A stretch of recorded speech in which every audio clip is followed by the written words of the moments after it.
Meditim për kohën e kreshmës.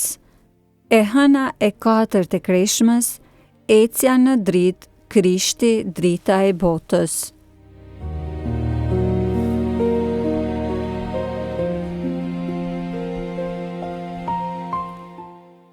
Të dashur dëgjues të Radio Marisë së Kosovës, qoftë lëvduar Jezu Krishti. Ju përshëndes Unora në këtë hënë të 4 të kreshmës. Pas gëzimit të së dielës latare apo të së dielës së gëzimit apo të lumturisë, ne rikthehemi në thellësinë e reflektimit.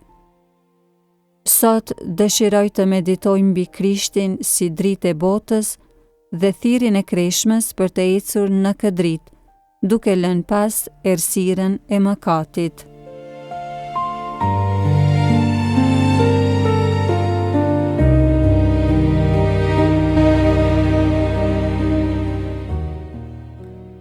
Për sot le të dëgjojmë nga Ungjilli sipas Gjonit kapitullin e 8, vargu 12, ku Jezusi shpall veten si dritën e botës.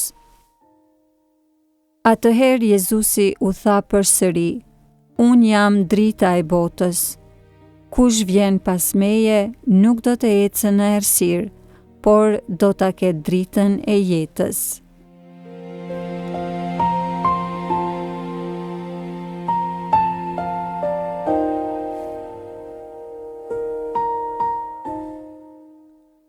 Të dashur dëgjues, këto fjalë të Jezusit janë një deklaratë e fuqishme dhe plot shpresë.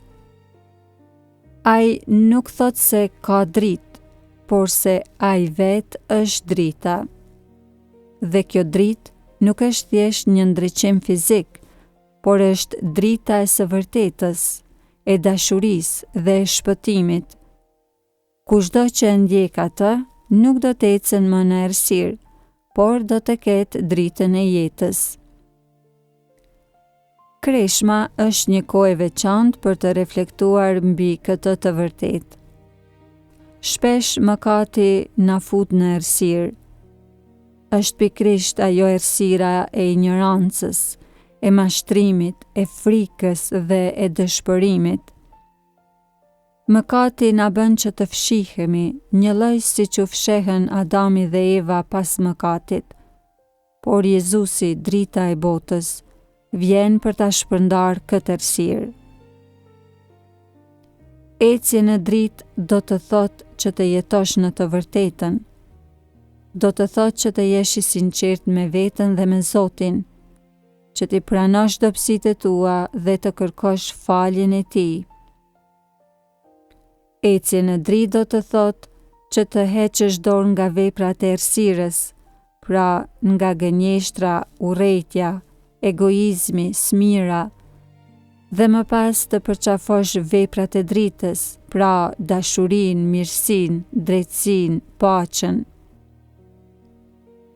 Gjatë kreshmës jemi të ftuar që të bëjmë një pastrim të brendshëm, që të heqim pluhurin dhe errësirën që na e ka mbuluar shpirtin.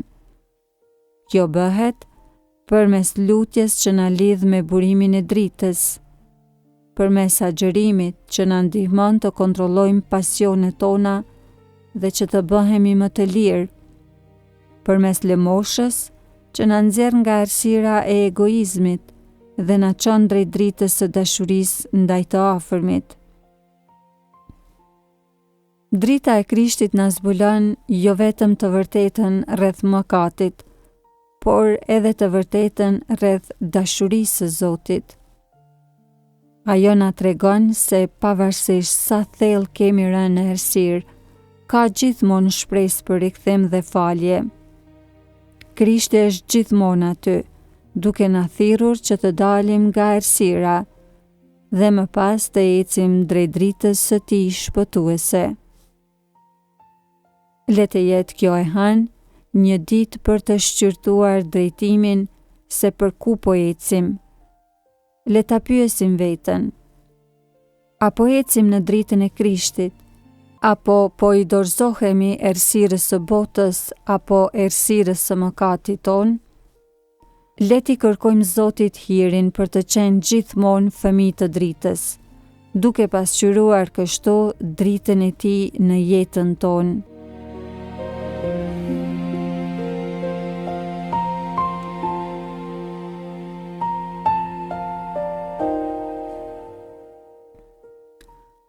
Të lutemi së bashku.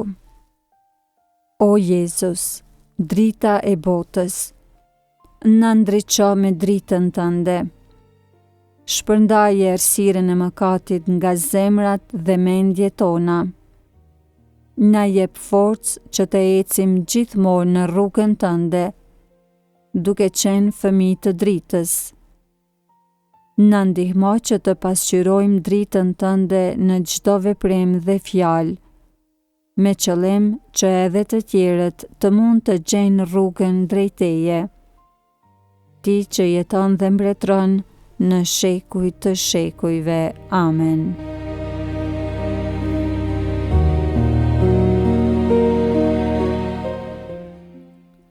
Të dashur dëgjues, për këtë të hënë ju ftoj që të bëni një veprim të vogël që sjell dritë në jetën tuaj, ose në jetën e dikujt tjetër. Mund të jetë një fjalë e vërtetë, një veprim dashurie, ose thjesht një reflektim mbi pjesë të shkrimit shenjtë. Lëreni dritën e Krishtit që të shkëlqejë përmes jush.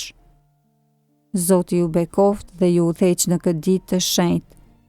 Ju mirpresim përsëri nesër për meditimin e radhës.